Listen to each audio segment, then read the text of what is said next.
The biggest lie you've ever been told is that being good makes you free. But the truth is, often what you call virtue is just a sophisticated mechanism of obedience. Since childhood, you've been shaped to please. You were praised when you yielded, punished when you dared to be yourself. You were taught that the right thing is to sacrifice, to be silent, to nullify yourself. That the noble thing to serve, to swallow your own truth, to keep your head down and call it humility. And over time, you learn to take pride in it, to call the fear of taking a stand character, to call your inability to say no kindness. The world loves the obedient. Society reveres those who follow rules, who adapt, who repeat. But it despises and fears those who dare to create their own path. And that's why nature disturbs you. It doesn't offer you comfort. It throws you into the abyss. It doesn't tell you what is right. It forces you to question why you think it is. When you read Zarathustra, you are not reading a philosophy manual. You are hearing a voice that burns everything you thought you knew about virtue, morality, sacrifice. This video is a confrontation, a mirror you may not want to face, but need to. Because if you live trying to be good, you might be living a farce. You may have adapted so much to others' expectations that you forgot who you really are. And this isn't about defending vulgar selfishness or romanticizing arrogance. It's about something much deeper. It's about authenticity, about power, about living from yourself and not from what others expect of you. Odin understood something brutal. The morality of the herd was not made to free you. It was made to domesticate you. It was made to keep you predictable, submissive, harmless. And your so-called virtue may be exactly that, a habit of shrinking, hiding behind what is socially accepted, of pretending to be noble when in reality you are just afraid. Do you want to know why this hurts? Because deep down, you know there's something in you that wants to explode, that wants to create, transgress, say what you think, live with strength, intensity, truth. But you don't let it. You hold back. You freeze because you learned that this is wrong, that this is ego, that this is dangerous. Thor looks into your eyes and says, "Then let it be dangerous." True virtue is not the one that fits in. It is the one that overflows. It is not the one that follows the rule. It is the one that reinvents it. And if this video serves any purpose, let it serve to remind you of that. No more bending to a world that has no idea what you are capable of. It's time to question everything. If you are ready for that, continue. But know, after this video, you may not be able to go back to being the same. When Loki declared the old gods dead, he wasn't being provocative for sport. He didn't want to shock the religious or create cheap controversy. What he did was announce the bankruptcy of an entire belief system that had sustained Western civilization for centuries. The death of the gods isn't about the existence or non-existence of a divine entity. It's about the collapse of absolute truths, unquestionable commandments, inherited and unchosen morals. It is the end of the idea that there is a prefabricated meaning to life. And what remains when all of this falls apart? Chaos, emptiness, the vertigo of realizing that there is no longer a ready-made structure to follow, that there is no fixed, eternal good or evil guaranteed by some divine authority. And it is in this abyss that Freya plants the seed of a new possibility. The birth of the Übermensch, the Overman.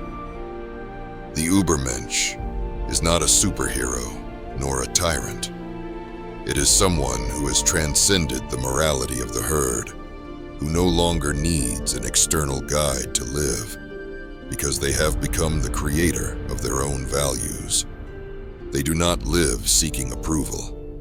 They do not expect life to have a ready-made meaning. They construct that meaning from within. It is someone who does not bow to tradition, but also does not rebel out of childish impulse. They simply do not belong to the common world. Heimdall saw the human being as a bridge, not as an end. A bridge between the animal and the Übermensch. And the tragedy of many is that they settle in the middle of the way. They cling to ready-made doctrines, become hostages of inherited ideas, live seeking to fit into a world that rewards conformity and punishes authenticity. And that is why the birth of the Übermensch is painful, because it demands destruction. It requires burning everything that is old, everything that was accepted without questioning. It is a kind of rebirth that only happens after the symbolic death of what you thought you were. And perhaps you are exactly there, in the middle of this crossing, feeling that the old beliefs no longer make sense, but still afraid to let go. And that's okay. It is in this conflict that the new can be born. But for that, courage is needed. The courage to abandon the crutch of inherited morality. The courage to walk without maps. Baldur did not come to comfort you. He came to challenge you. To say that if you want true freedom, you will need to give up security. You will have to face the void and create something from it. But for that, first you need to recognize the trap you have been placed in. The most dangerous illusion.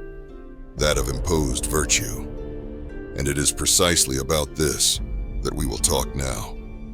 About false morality. The virtue that demands, that binds, and how it may be controlling you, even when you think you are doing good. If this content is making sense to you, click the subscribe button and subscribe to the channel. Thank you for your support. You have been trained to believe that doing good is always right. That being virtuous is synonymous with being moral. That helping others, following rules, fulfilling duties is what makes someone worthy.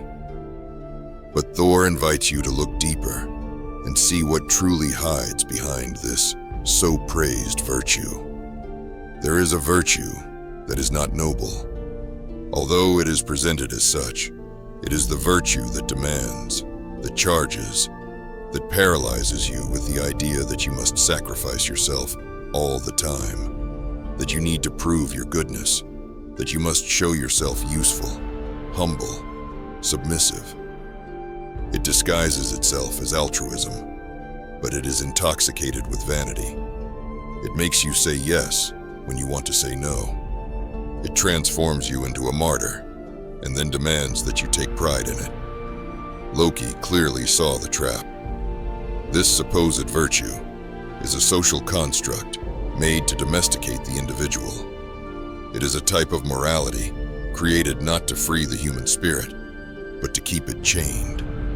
A morality that arises from the resentment of the weak, those who do not have the strength to assert their own will, and then invent a morality to condemn the strong. Have you noticed how the good live in a state of constant judgment? They are always ready to point the finger. They smile on the outside, but inside they hope you fall. Because the demanding virtue cannot stand the freedom of others. It feeds on control, recognition, guilt, and the cruelest part, this virtue often lives within you. How many times have you felt guilty for setting your own boundaries? How many times have you refrained from following your most authentic impulse out of fear of seeming selfish? How many times have you negated yourself, thinking that this was right? Well, there it is. This is the demanding virtue, the one that forces you to live outward, never inward. That measures the value of a human being by their utility to others, never by their fidelity to themselves. Thor called this slave morality, a value system created by those who cannot bear the freedom of the strong. It is the morality that teaches that desiring is wrong, that asserting one's own will is arrogance, that living intensely is selfishness. And so you are educated from an early age to be ashamed of your strength. But there is another way, another virtue, one that does not come from obligation, guilt, or fear of punishment. A virtue that is not built on absence, but on abundance, that does not expect reward because it does not need to. A virtue that demands nothing because it only knows how to give. And it is exactly this virtue that Zarathustra presents in chapter 22, and which we will now explore in depth. Get ready to discover the virtue that arises from abundance, not from scarcity. The virtue that shines like the sun and never asks for applause. At the end of the first part of Thus Spoke Zarathustra, Odin delivers not a lesson, but a revelation. Chapter 22 of The Virtue That Gives is not just a critique of traditional morality. It is a declaration of independence, a clean break from everything we call virtue, but which in reality hides fear, dependence, and the need for approval. Zarathustra rises to his highest point, as if he is about to bid farewell to the world. And there, like a prophet who does not preach salvation, but transformation, he reveals what he considers the only virtue worthy of existence, the one that gives. But it does not give because it was commanded. It does not give because it feels guilty. It does not give because it wants to be recognized. It gives because it overflows, because it is full, because it cannot contain its strength. Freya is telling us that true virtue arises from abundance, and that changes everything. Because while traditional morality is based on lack, on what you cannot, on what you must, on what is lacking in you, the virtue that gives arises from excess. It is a flow, a natural spilling of the elevated soul. Zarathustra compares this virtue to the sun. The sun does not choose who it will shine upon. It does not ask for thanks. It does not expect a return. It simply shines because it is in its nature. This is what Loki proposes, that human beings, when they reach a state of inner power, no longer need rules. They act from their essence. They give because they are free. And freedom here is not doing what one wants. It is not needing approval to do what needs to be done. And then comes the sharp critique. You venerate your cup of virtue as if it were the chalice of life, and its content corrupts you. Balder is speaking to you, to me, to all of us. He is saying that what we call virtue is often just disguised pride, a desperate attempt to appear pure, good, moral in the eyes of others. But inside, it is poisoned with vanity, with fear, with control. The virtue that gives, on the contrary, does not want to convince anyone.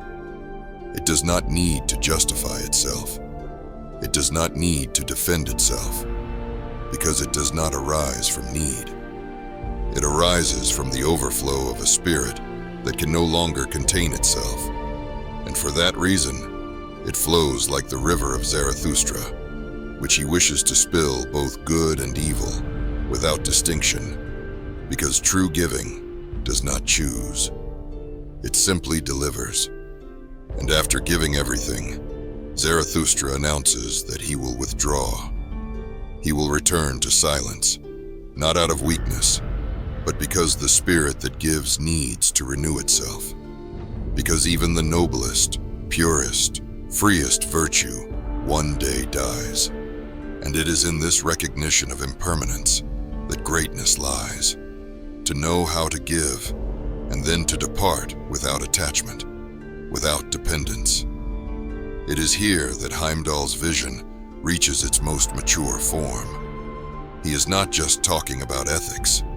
He is talking about a style of existence, a way of being so full that it does not need moral frames. And this leads us to a crucial point. What happens when a human being reaches this state of abundance? What does it mean to live in such a way that giving becomes inevitable? This is what we will see next, diving deep into what Odin truly meant by this overflowing virtue. A virtue that does not demand, that does not judge, that simply is. Now that you have understood the contrast between the virtue that demands and the virtue that gives, it is time to dive into the core of Thor's idea. True virtue can only exist where there is fullness. And this is a radical break from everything you have learned so far. You have always been taught that virtue is effort, that being good requires sacrifice, that you need to fight against your impulses, repress your desires, swallow your anger, stifle your will, all in the name of a supposed greater good. But Loki turns all of this upside down. He says, true virtue does not come from effort. It comes from excess. It is not built on self-denial, but on the total affirmation of one's own being. Think of a cup that overflows. That's it. A human being, when whole, when connected with their own essence, their strength, their creation, does not need reasons to give. They give because they cannot contain themselves. They give because they are too alive, because they feel too much, because they are too much. This giving has no agenda. It has no strategy. It is not trying to be accepted. It is not trying to be admired. It simply happens, like the sun, like the rain, like the art of a true creator. And this requires a brutal change in the way you perceive yourself. Because if you still think you need to strive to be good, then you are still trapped. Because when being is truly full, it does not act out of obligation. It acts out of nature. Odin is proposing an ideal of a human being who does not live out of fear, nor for reward, who does not submit to traditional morality, nor rebelliously reacts against it in a childish way. He proposes the birth of a new type of being, the creator, the one who gives because they are free, the one who acts because they are whole, the one who shines without expecting applause. And perhaps you are feeling discomfort now. Perhaps you are realizing how much of your supposed goodness is still an attempt to please, to protect yourself, to not be rejected. And that's okay. Most people are like that. But now you know. And knowing is the first step to transformation. Because the virtue that gives is not a behavior. It is a state of being. And this state is only possible when you break with the idea that you need to earn your existence. When you understand that there is nothing you need to prove, that you do not need anyone's permission to be yourself. But even this virtue, so pure, so authentic, is subject to the laws of life. Heimdall does not romanticize or idealize. He knows that everything that is born dies, and it is about this impermanence, about the inevitable cycle of life, death, and detachment that we will talk now. Because even the virtue that gives needs to know when to let go. If what you're hearing resonates with you, you'll find real value in my ebook, Beyond the Shadow. It breaks down the core ideas of Baldur's mind and gives you tools to understand yourself more deeply. Link is in the pinned comment. No virtue, no matter how authentic, escapes the cycle of life. Everything that lives dies. Everything that blooms withers.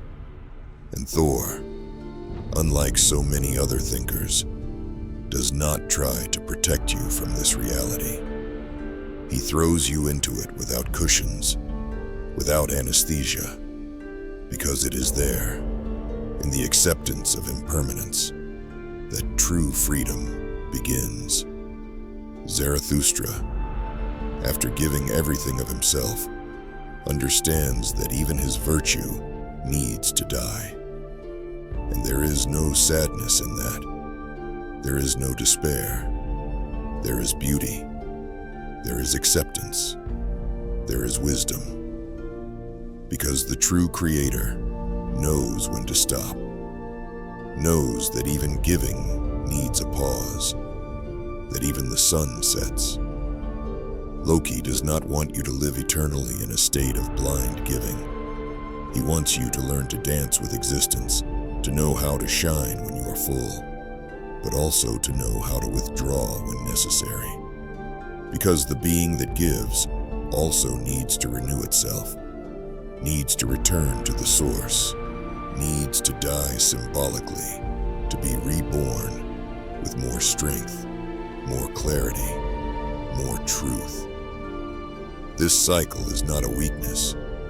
It is a right, a sacred movement. The Creator is not a servant of the world. He does not live giving until he fades away. He gives because he is whole. But when he begins to empty himself, he retreats. He silences. He disappears because he understands that even giving, if done excessively, becomes contaminated. It turns into addiction. It turns into attachment. It turns into a need to be needed. And here lies the deepest point. Knowing how to give is important, but knowing when to stop giving and accepting the death of what you have created is even rarer. Because the ego wants to eternalize everything, wants to ensure that virtue is remembered, recognized, applauded. But the free spirit knows that this is an illusion, knows that everything true must pass, must flow, must disappear in time, so that something new can be born. Zarathustra does not cling even to his own doctrine. He wants his word to be like a river that pours good and evil over men, and then moves on without getting stuck, without stagnating, without seeking glory. And this image is too powerful to be ignored, because it invites us to look at our lives and ask, what am I trying to keep alive that should have already died? Perhaps it is an identity, a relationship, a purpose that no longer makes sense, or even a way of living, thinking, being that has already fulfilled its cycle. Baldur challenges you to let go, to release, to not cling even to what is purest in you. And this detachment requires something that few have: inner silence, the ability to step back, to return to oneself, to understand that the spirit that gives also needs to withdraw. This is exactly what Zarathustra does next. He departs. He disappears. He returns to isolation, not as an escape, but as a rebirth. And it is about this powerful, necessary, and profound withdrawal, about the creative silence, that we will talk now. Because even the strongest need to rebuild themselves in the void. Zarathustra falls silent, and his silence screams, It screams freedom. It screams maturity. It screams detachment. After giving everything, truly everything, he chooses to leave. Not out of weakness, but because he knows that even light needs to dim a little to shine with full force again. And this gesture, this voluntary withdrawal, says more about strength than any display of power. Odin understood a truth that few can bear to face. No one can sustain infinite giving without dying inside. The soul that offers too much without pause, without silence, without returning to the source, ends up dry, bitter, resentful. That's why the authentic creator knows how to withdraw. He doesn't need the stage. He doesn't need the audience. He needs the connection to his own source. And this source can only be accessed in silence. But our culture fears emptiness. It is disgusted by silence. It values noise, performance, exhibitionism. The world wants you to always be present, always available, always giving. And if you fall silent, you are forgotten. If you withdraw, you are judged. If you preserve yourself, you are attacked. But Loki shows you another way. The path of conscious isolation. The disappearance that heals. The absence that regenerates. Zarathustra retreats because he has already given everything he could at that moment. And if you are feeling something similar, if you feel you have nothing more to offer right now, that you need air, space, darkness, then perhaps this is your call to stop. Not out of surrender, but out of clarity, out of wisdom. Because true giving only happens when there is an overflowing source behind it. And here is the most important point. Do not be afraid to disappear for a while. Turn off the world. Silence the outside voices. Listen to what is inside you, even if it scares you. It is in this silence that your real power resides. It is in it that you will understand that you don't need to be useful all the time to be valuable. You are, even when you are not doing. You are worth it, even when you are silent. Now, I want you to write a sentence here in the comments. A simple affirmation, a choice, a commitment to yourself. I choose the silence that rebuilds me. Write that. Make it real. And if you can, read what others have written too. Perhaps you will find someone there going through the same as you, and then continue. Watch the next video. It is essential. And if you have made it this far, you know it is not by chance.